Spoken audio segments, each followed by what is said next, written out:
So tonight we've got some clients who are both already have a fund, and there's some people here tonight that don't have one and are thinking about it. So at the start of this presentation, it'll be more addressed on those people that might be thinking of having a fund and working out whether it's right for them, and we'll look at what's involved in getting that fund up and running. We'll then look at some advantages and disadvantages of having a self-managed fund and what the ongoing requirements of having a fund, what's involved and what you need to do on a year-to-year basis if that's the way you choose to go.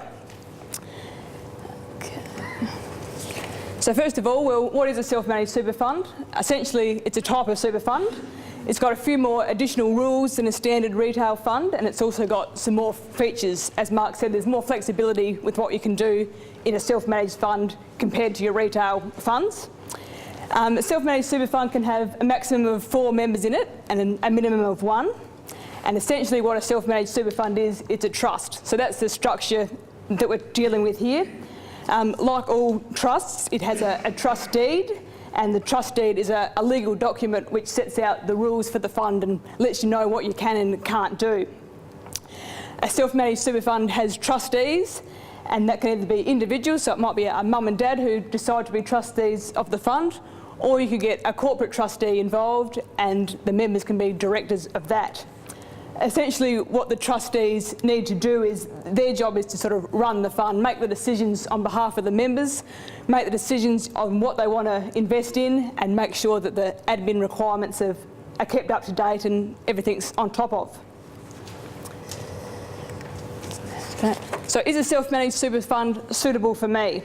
I guess the main reason people opt to have a self-managed super fund is that they're wanting more control over their retirement planning, and a self-managed super fund certainly lets you have that extra control. Often people that have a self-managed fund, they've got a bit of an interest in investing and they're happy to keep abreast of investments and different options that are available, and they're happy to monitor them on an ongoing basis. And I guess they'd also need to be comfortable to take on that extra responsibility as a trustee, and responsibilities that comes with that. As far as how much money do you need, well, it's hard to lock in a set figure of what's enough and what's not.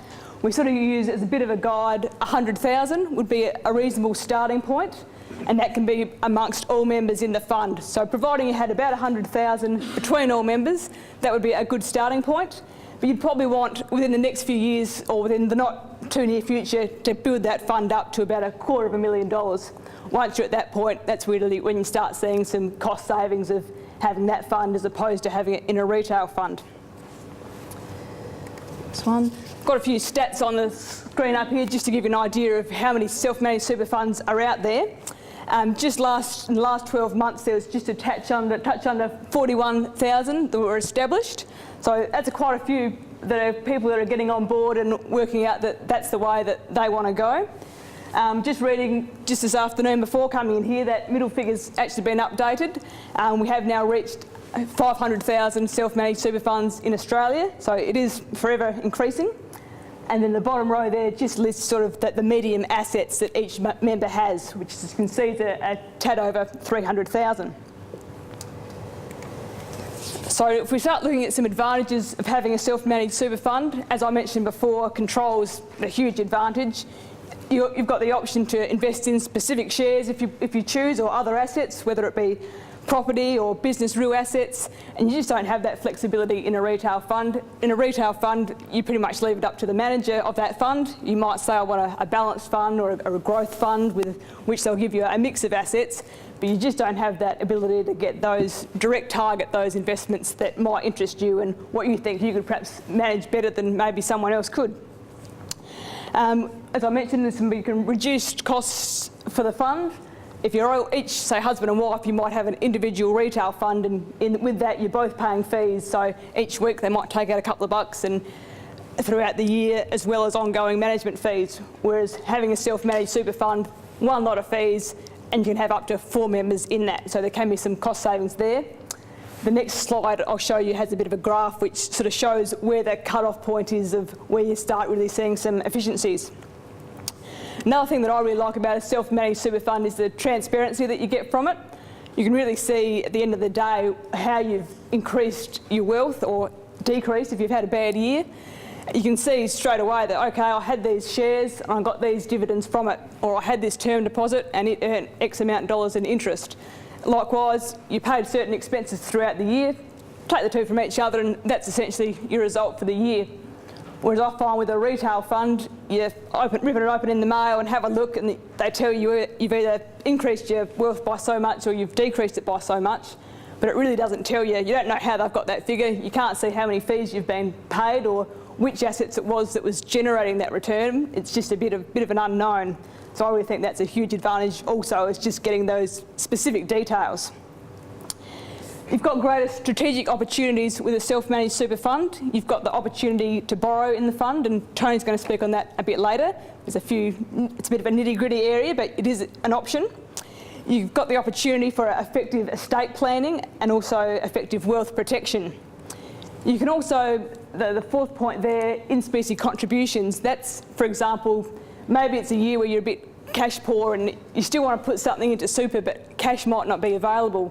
You've got the option of transferring in, say, for example, shares that you had in your own name and making that a contribution into the fund, as opposed to having to find the hard cold cash to do it. And we find that can also be a really good tax planning opportunity. For example, you'd come in and do your tax planning and say, rightio, I haven't had the best year this year. However, I'd still like to put some money into super to save for retirement. Cash flow's a bit tight, but look, I've got some shares in my own name which have been there for a while. Why not transfer them into the self-managed super fund, where I've got a lower tax rate? In there, returns are going to be taxed at 15%, and if I hold on to it long enough, once I retire, any growth or capital gain on that share will be tax-free. So when that contribution takes place, there is a capital gain to the individual, but in a scenario where you'd had a rough year or it hasn't been great, that might be a good opportunity to realise some of those gains and get that transfer happening. And it's a self-managed super fund that lets some of that flexibility take place. Here's the chart of expenses that I was talking about. Diagonal one going up there is your retail fund. So essentially, the more assets that you have in your fund, the more fees you'll be paying. It's as a percentage, so every dollar you get a fee at X percentage, whereas the more horizontal line down the bottom is a self-managed super fund. So that's kind of regardless of how much cash you've got in there, the fees are going to be pretty standard. There's not going to be an increase like that. With a self-managed super fund, you're going to get extra costs the more complex the fund is, as opposed to how much cash is in there. So that was the advantages. Let's look at what some of the disadvantages are. And I guess the main one's probably the additional responsibility that's placed on your shoulders. You're the ones that are making the decisions. You've said that you don't want the fund manager in Sydney or Melbourne to do it. You want to take it on yourself, and it's in your court. I guess there's risks of breaching the rules. Superannuation has its own act, which lists out the rules that need to be followed. Providing you're meeting all the rules and everything's going along nicely, you get that concessional rate in super of 15%. So it's a great environment to have your wealth.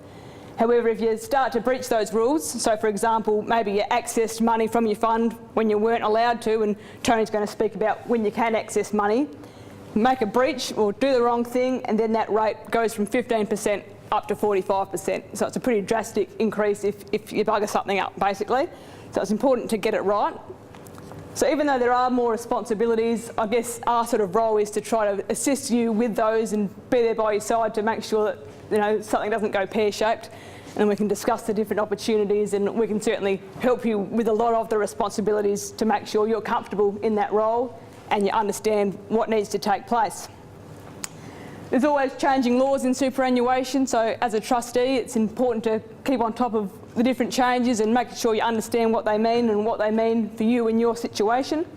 At Murray Nankivell, we try to provide our clients with as much up-to-date information as possible through the newsletters we provide and end-of-year checklists that we send out to our clients, just to touch on those key points which if you get wrong, you're in trouble. So we communicate that as much as we can where possible. The final point I mentioned there can be a bit of a time burden. I guess it's up to you how much time you want to devote to investing your money and how much time you want to spend tracking assets. I guess if you have a retail fund, there's not a lot of time at all. You rip open your statement when it comes every 6 months and you have a look, and that's really as far as the commitment goes.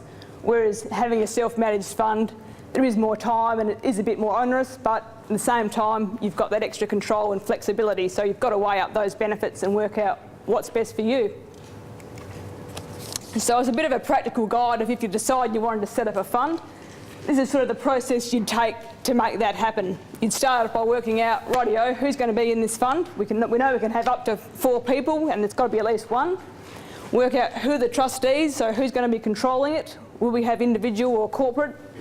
We find that most of our clients opt to have individual trustees. That is a simpler and cheaper option. A corporate trustee can be beneficial for estate planning, but we do find that most people with individual trustees get the benefits that they're after, and it is effective for them. I guess one of the most exciting things you get to do is come up with a cool name for your fund. We see all sorts of names, that's for sure. So your choice, call it what you will. There's no really limitations on that, so that's the one fun job. Then the next 3 steps is something you do as part of the setup stage, and that's where we'd step in and help you. Get a trust deed set up for the fund, which is the rules of how it's going to operate. Some of the ATO requirements is to have an ABN and tax file number, as well as having an investment strategy for your fund, which pretty much details what your fund's going to do, what assets you're going to invest in, and how the fund's going to run. So I guess they're the key things that we assist our clients with when we're setting up a fund. As far as costs for that go, we sort of say it's a once-off initial cost to get it set up. If you're having those individual trustees, you're looking at around about $1,100 plus GST, which is a once-off cost.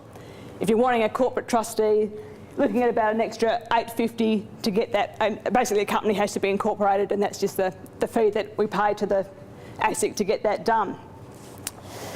Then once you've got that in place, well, you're ready to get some money in there and getting a bank account set up. So I guess the key thing with bank accounts and investments is that they're set up in the fund's name. It's no good me going out there and putting it in Megan Inverarity. That's audit's going to see that and go crazy. It's got to be in the name of the super fund. So it might be Megan Inverarity as trustee for the ABC super fund. So it's just really, that's one key thing to make sure that as far as the paperwork goes, it's all in the super fund name. Definitely distinguishes it from your assets and the fund. Vital that it's kept separate, completely separate. Yeah, then once that's happened, make contributions. You can roll over cash from other funds that you might have into the one and start investing, happy investing. Ongoing management. So once you've got your fund set up and running, well, what do you need to do year in, year out? As far as record keeping goes, there's nothing too onerous on you in that respect. As a business client, you might be used to keeping MYOB or Quicken records and that sort of thing. We don't require that for self-managed super funds. All we ask our clients to do is bring in their bank statements for the year, showing all their transactions, bringing any paperwork to do with maybe share buys or sells or dividend slips, term deposit interest, any expenses the fund's had, and then from there we enter it and produce the financial accounts and tax return that's required every year, and they both require to be audited. So once that's done, make some contributions, invest, and then we're pretty much laughing. What does it cost on an annual year to have a fund running? Well, probably for a more basic fund, $1,200 is probably realistic of the bottom end. Someone in that scenario would be an accumulation stage, so they wouldn't be taking money out. That's someone that's just looking to build their assets, not doing anything too fancy. It might be a mum and dad, they've got maybe some term deposits, maybe a few shares, but there's no frills to it really. At the upper end, 6,200, if that was you, well, you'd have pensions going everywhere and you'd have some pretty complex strategies in place. From the Naracoorp point of view, for the clients that we deal with, the average cost we'd find would be probably just over $2,000 to give you a bit of a rough idea. And then with our software, so we've got a program called Class, and essentially what that does is we've got the ability to get the transactions from your bank statement automatically fed, if you like, into our software.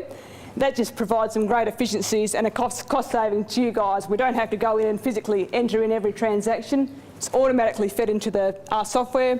From there we can say, right, that was income, that was expenses, and produce the accounts from there. Updates market values overnight, which is very effective, and something we're looking to do in the near future is have a client login, which would enable you to log in at real time, see how your fund's going. You can check how your investments are doing. Like I said, it's up-to-date market values. You can see if you've drawn out enough pension, which Tony will speak about later. Have I made enough contributions or not enough contributions? It'll all be there in the one screen. So down the track, that's where we're looking to go with the self-managed super fund clients that we cater for, and hopefully it won't be too long before that's up and running. So that's the conclusion of my initial introduction to self-managed super funds, a basic setup and pros and cons. Hopefully I haven't scared you off too much with it. When I said there was some responsibility on your shoulders, I'd like to think that as a firm, Murray & Ankeville would be there to help you well and truly along the way and make that process as easy as possible for you and as less headaches as possible as well. So thanks for your time.